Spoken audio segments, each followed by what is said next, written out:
Welcome back to 1/16 and smaller, everyone. So I'm just about done with this conversion of the whatever that is, this knockoff, to fit that 1/25th scale body that I have cut and extended. I've had to do some heavy modifications to it, and it's not quite done yet.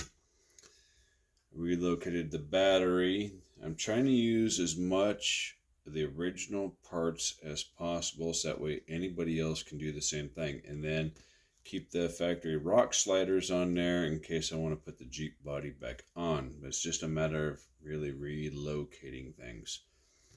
So the first step was getting rid of the shock towers and moving them more at an angle. I'm using the factory holes.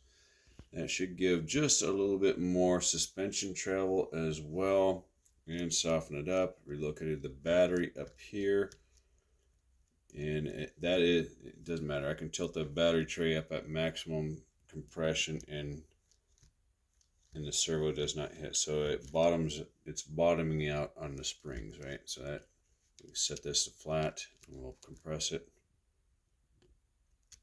So there's the maximum compression right there. So the battery's set in stone. I don't want to mess around with the transmission. I could turn the motor up, make a custom motor mount. That's just too much work. So now I'm at the point where I need to mount the receiver, and because of my extension, it looks like it can fit inside that box on the underside if I mount it that way, right? So it drops down on top of it. I had to cut into the spare tire well, as you can see right there, to make room for that shock right there. So, and I kind of wanted to do that anyway. For those who watched from the beginning know that I wanted to get rid of that thing.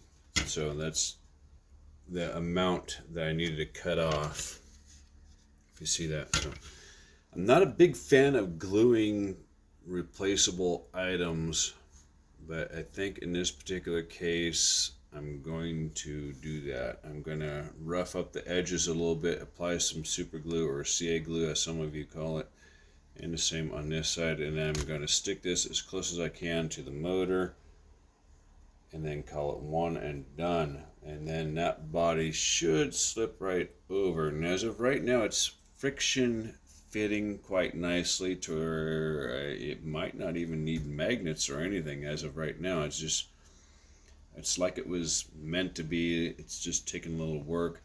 I flipped the bumper upside down to give it more height to better match the fenders on there. But I think in the future I'll probably cut this piece off right here. I think I'll cut that off. First I gotta get everything mounted. Other than that, have a good day.